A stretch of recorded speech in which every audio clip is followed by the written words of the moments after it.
नमस्कार, बहुत स्वागत है आप सभी का। मैं हूं आपके साथ सिरांधा शेखर। आप सभी से यही अपील कि आप अपने घरों में रहिए, कोरोना बंदी को मत तोड़िए, क्योंकि कोरोना बंदी आपके भले के लिए की गई है। अगर आप सोशल डिस्टेंसिंग अपनाएंगे तभी आप कोरोना से बच पाएंगे। तो आप खुद सुरक्षित रहिए, दूसरों को भी सुरक्षित रखिए।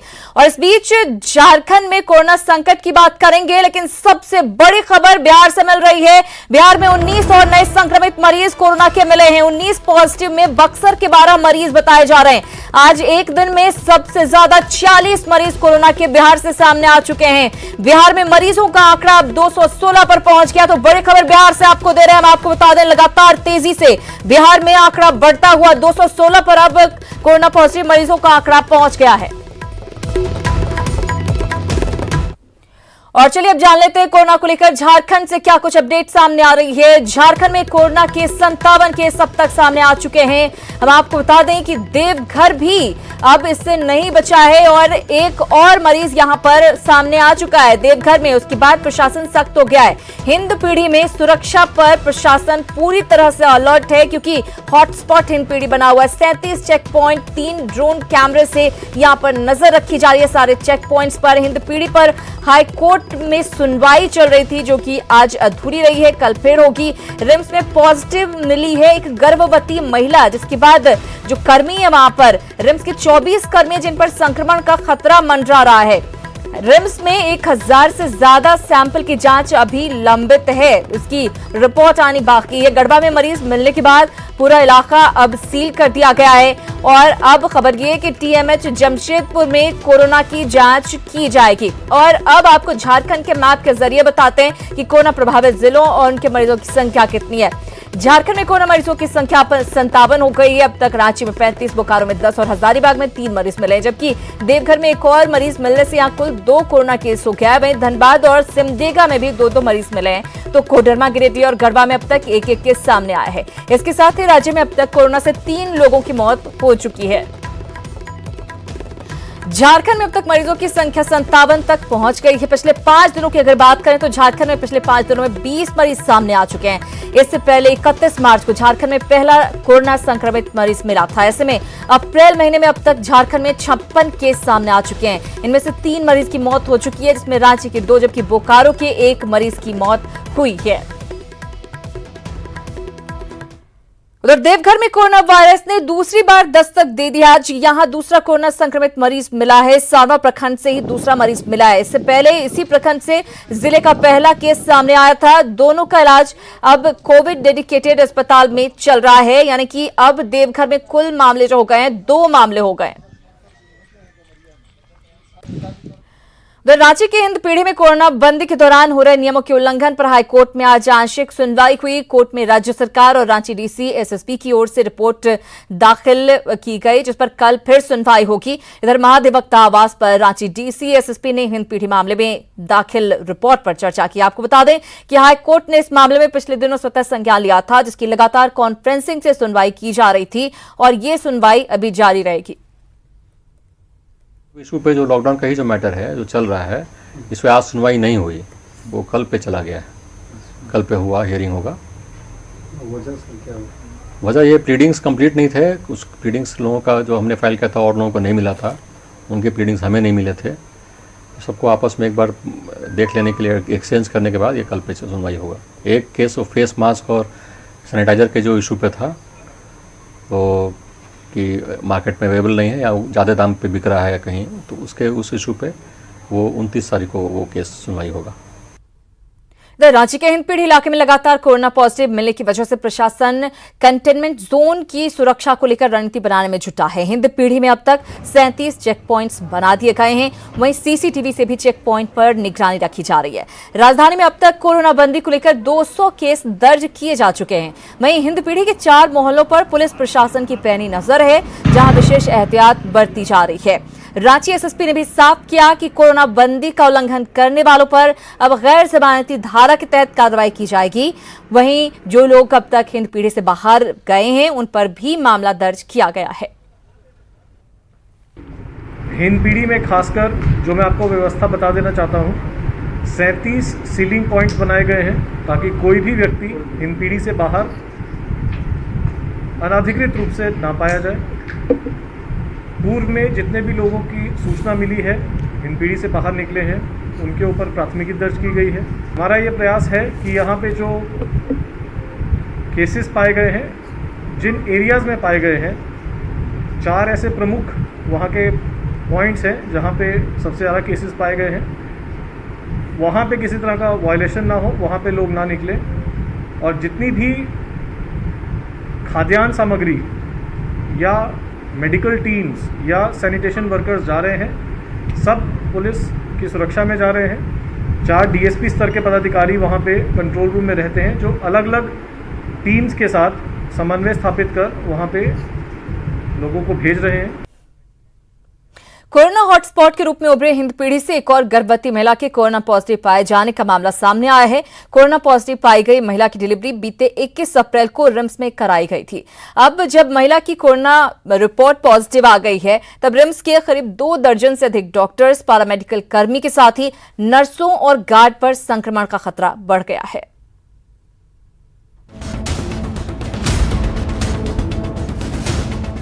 गुरुवार को राज्य में कोरोना से संक्रमित 7 नए मरीज सामने आए थे, जिनमें 2 दिनों पूर्व ही रिम्स में डिलीवरी करा चुकी हिंदपीढ़ी की महिला भी शामिल थी। हालांकि इस बात का खुलासा जब किया गया तो पूरे स्वास्थ्य महकमे में हड़कंप मच गया। गर्भवती महिला के कोरोना पॉजिटिव पाए जाने का यह दूसरा मामला है। ऐसे में रिम्स के निदेशक हॉटस्पॉट इलाके से आ रही गर्भवती महिलाओं की डिलीवरी के लिए अलग व्यवस्था कराने पर भी विचार कर रहे हैं। हालांकि डॉक्टरी पेशे को देखते हुए इमरजेंसी केस में एहतियात बरतना मुश्किल दिखता है।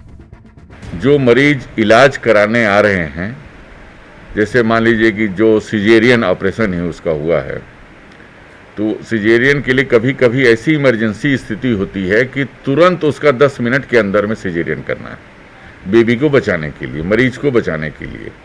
तो ऐसी परिस्थिति में सब मरीज का कोविड टेस्ट करके और तब ऑपरेशन के लिए लिया जाए, इलाज के लिए लिया जाए, ये संभव नहीं है। खतरे की आशंका को देखते हुए रिम्स के निदेशक ने डॉक्टरों की आपात बैठक बुलाकर उनका उत्साहवर्धन किया, साथ ही उनकी दोबारा जांच करवाने की भी तैयारी की है। अभी जो मीटिंग हमने बुलाई थी, डॉक्टरों का उत्साहवर्धन किया गया। कहा गया कि भाई हम लोग गुड फेथ में काम कर रहे हैं, तो हमारा भगवान भी हमारे साथ है, और हम 5वें दिन उनकी जांच कराएंगे और फिर उनको रेस्ट के लिए भेजेंगे। इसके बाद जो आईसीएमआर के प्रोटोकॉल के हिसाब से रिपीट कोविड टेस्ट भी होगा, उनका कराएंगे। अगर दोबारा वो कोविड निगेटिव लिए गए तो उनकी इच्छा के अनुसार उनसे काम पर फिर बुला लिया जाएगा। कोरोना के लगातार बढ़ते मामलों के बीच अगर धरती के भगवान माने जाने वाले डॉक्टर की ही जान पर खतरा मंडराने लगे तो कोरोना की ये लड़ाई कितनी मुश्किल हो जाएगी, ये हमारी आपकी कल्पना से भी परे है। न्यूज़ 18 के लिए रांची से उपेंद्र कुमार की रिपोर्ट। इधर रांची सदर अस्पताल का मातृ और शिशु केंद्र कल फिर से शुरू हो जाएगा। पिछले दिनों पॉजिटिव महिला मरीज के प्रसव के बाद से ये अस्पताल बंद था। इसके बाद अस्पताल के लेबर वार्ड और ऑपरेशन थिएटर को सैनिटाइज किया गया। 1 सप्ताह बाद अस्पताल में एहतियात के साथ फिर से महिला रोगियों का इलाज शुरू हो जाएगा। ये बंद जरूर था, सैनिटाइजेशन वगैरह कुछ प्रॉब्लम था, कुछ स्टाफ की भी प्रॉब्लम थी, लेकिन उम्मीद है संभवतः हम लोग कल से इसे खोल पाएंगे। जो लोग डॉक्टर गए थे क्वारंटाइन पे सब लोग आ गए? नहीं, जो डॉक्टर 2-3 डॉक्टर क्वारंटाइन में तो वो नहीं आएंगे, बाकी जो लोग हैं वो आएंगे, और जो स्टाफ क्वारंटाइन में है वो अभी स्टाफ क्वारंटाइन में ही रहेंगे। इधर झारखंड सरकार ने 1,11,000 प्रवासी मजदूरों के खाते में डीबीटी के जरिए 1-1 हजार रुपए भेजे। रांची के प्रोजेक्ट बिल्डिंग में सीएम हेमंत सोरेन ने बटन दबाकर योजना का शुभारंभ किया। इस मौके पर मुख्यमंत्री ने कहा कि राज्य सरकार के ऐप में रजिस्टर्ड अन्य मजदूरों के खाते में भी जल्द ही रकम भेजी जाएगी। पहले चरण में 1,11,000 झारखंड के प्रवासी मजदूरों को भेजने का काम किया है। ये ऐप में रजिस्टर्ड होने की अवधि भी बढ़ा दी है, और हम चाहते हैं कि अधिक से अधिक जितने लोग मजदूर हमारे फंसे हैं वो सभी लोग इसमें आ जाएं, ताकि उन तक हम सहायता राशि उपलब्ध करा पाएं। इधर केंद्रीय स्वास्थ्य मंत्री डॉक्टर हर्षवर्धन ने झारखंड के स्वास्थ्य मंत्री और स्वास्थ्य सचिव से राज्य में कोरोना के हालात पर चर्चा की। समीक्षा के दौरान राज्य सरकार ने कोरोना संक्रमण के बढ़ते खतरे को देखते हुए अधिक से अधिक स्वास्थ्य सुविधाएं मुहैया कराने की अपील की है। स्वास्थ्य मंत्री बन्ना गुप्ता ने कहा कि केंद्र सरकार जिस तरह से मांग की गई है उसके मुताबिक राज्य को संसाधन उपलब्ध नहीं हो रहे हैं।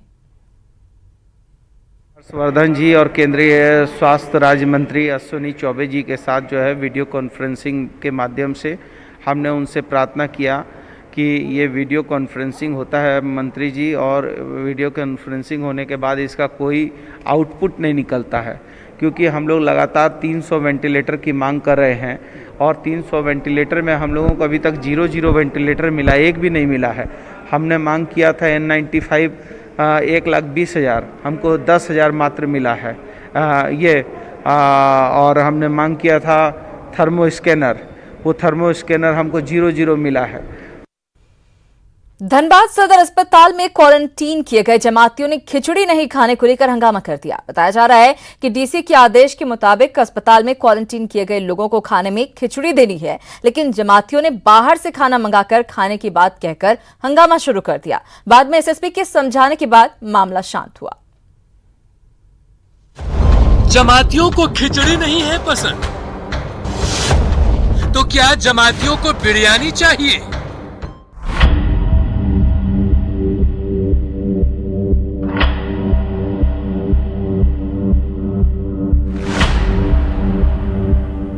ठीक सुन रहे हैं, खिचड़ी नहीं खाएंगे जमाती, खाना बदल बदल कर चाहिए। क्वारंटीन को पिकनिक समझ बैठे हैं,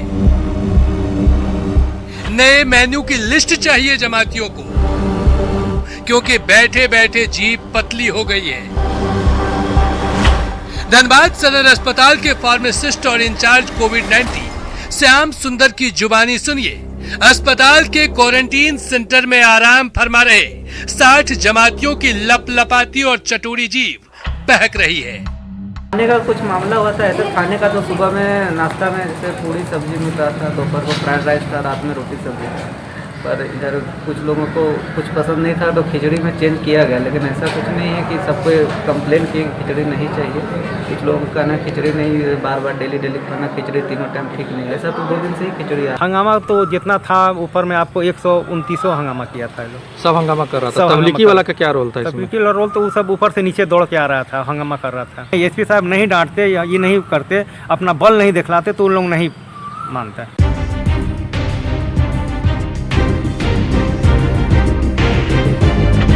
बाहर खाने को लेकर जब जमातियों ने हो हल्ला मचाना शुरू कर दिया तो एसएसपी कौशल किशोर को सदर अस्पताल आना पड़ा।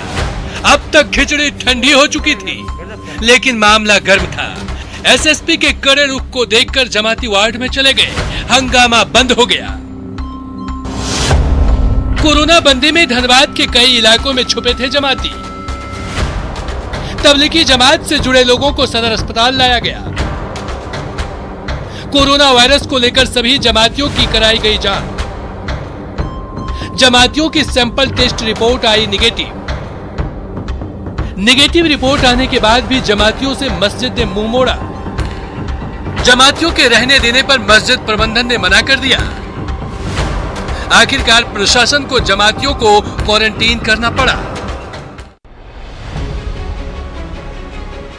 हालांकि हंगामे के बाद एसएसपी ने इन जमातियों की व्यवस्था कहीं और करने की बात कही है।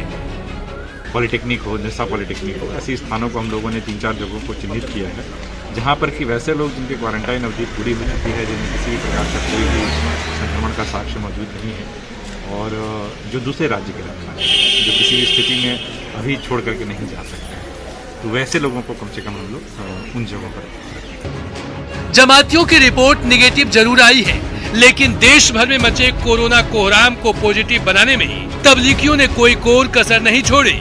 अब ऐसे में इन्हें खिचड़ी नहीं, बिरयानी चाहिए। दिलीप कुमार, न्यूज 18, धनबाद।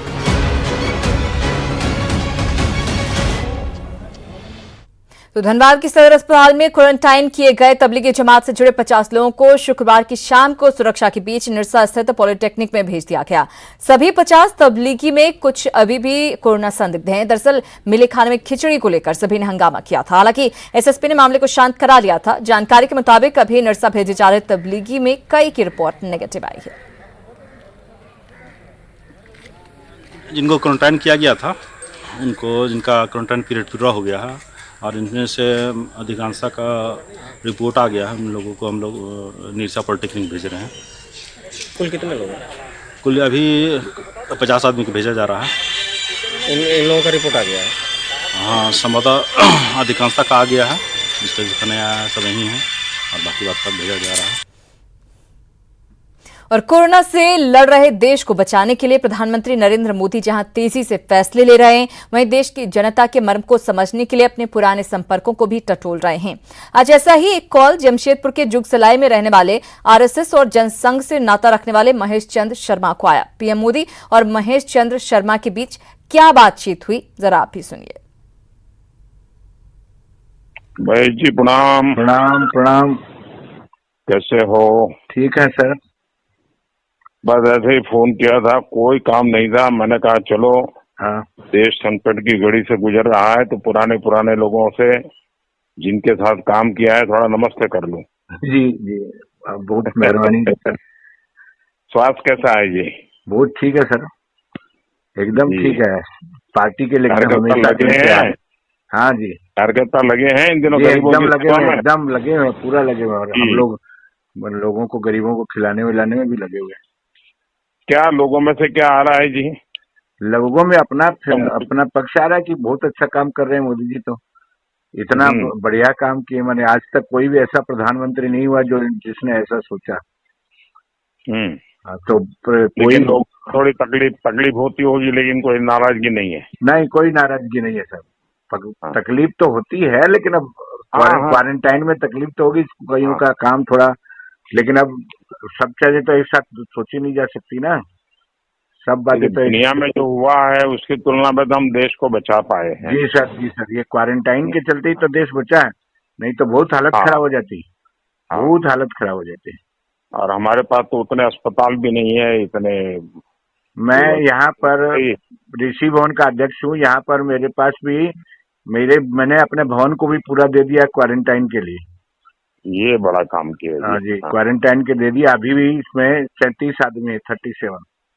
हाँ। तो आपके आदेश अनुसार सब काम किया जा रहा है। उनका भोजन का रहेंगे। जी, आप जीवन यही किया है जी। जनसंघ के कार्यकाल से लगा हुआ, तब से आज तक लगा। भगवान की कृपा। संघ के पुराने पिलर है जी। जी, बहुत आपका। चलिए, बहुत प्रणाम और पूरे परिवार का स्वास्थ्य संभालिए। ऐसे ही नमस्ते करने के लिए फोन किया था। जी सर जी, नमस्कार। बहुत बहुत धन्यवाद। तो जुगसलाई में रहने वाले अपने पुराने सहयोगी महेश शर्मा से बातचीत कर रहे थे प्रधानमंत्री नरेंद्र मोदी और हालचाल लिया उनका।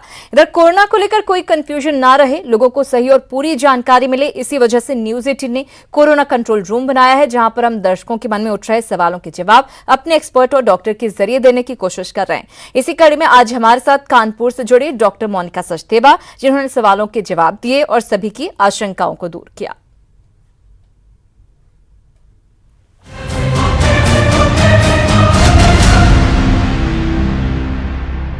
मैं मनोज कुमार सिन्हा रांची झारखंड से बोल रहा हूं।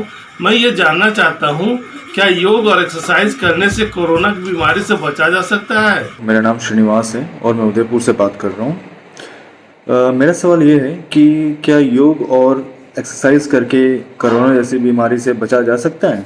योग और एक्सरसाइज हमारी डेली की दिनचर्या होनी चाहिए। ज़रूरी नहीं कि आज कोरोना वायरस के समय में हम इसको नया अडॉप्ट करें, उससे हमारी लाइफ हेल्दी होगी तो हमारी इम्यूनिटी बढ़ेगी। परंतु आज के डेट में योग और एक्सरसाइज से कोरोना का इलाज नहीं है। हाँ, हमारी लाइफस्टाइल अच्छी हो जाएगी तो हम उससे कोरोना वायरस से लड़ पाएंगे, हमारी इम्यूनिटी स्ट्रांग हो जाएगी, पर वो उसका इलाज नहीं है। मैं अर्चना रांची से। मैं ये जानना चाहती हूँ कि ये इम्यूनिटी क्या है और इसे कैसे बढ़ाया जा सकता है। मेरा नाम पूजा है और मैं इंदौर शहर से हूँ। मेरा प्रश्न आपसे यह है कि हम अपनी इम्यूनिटी किस प्रकार बढ़ा सकते हैं? कुछ 5-6 चीज़ों का ध्यान हमें देना है। पहली चीज़ तो ये कि हमें बहुत ठंडा खाना नहीं खाना है, जैसे ठंडा पैर नहीं लेना है, ठंडा दही, ये सब चीज़ें अवॉइड करनी है हमको। हमें गुनगुना पानी का सेवन करना है, हमें बाहर का खाना अवॉइड करना है, हमें अपने खाने में विटामिन सी होना चाहिए, जैसे कि नींबू, संतरा, आंवला, इन सब का सेवन बढ़ाना चाहिए, बिकॉज ये हमारी इम्यूनिटी को स्ट्रॉन्ग करता है। और साथ ही साथ हमको लंबी फास्टिंग अवॉइड करनी चाहिए, क्योंकि उससे हमारी इम्यूनिटी वीक होती है।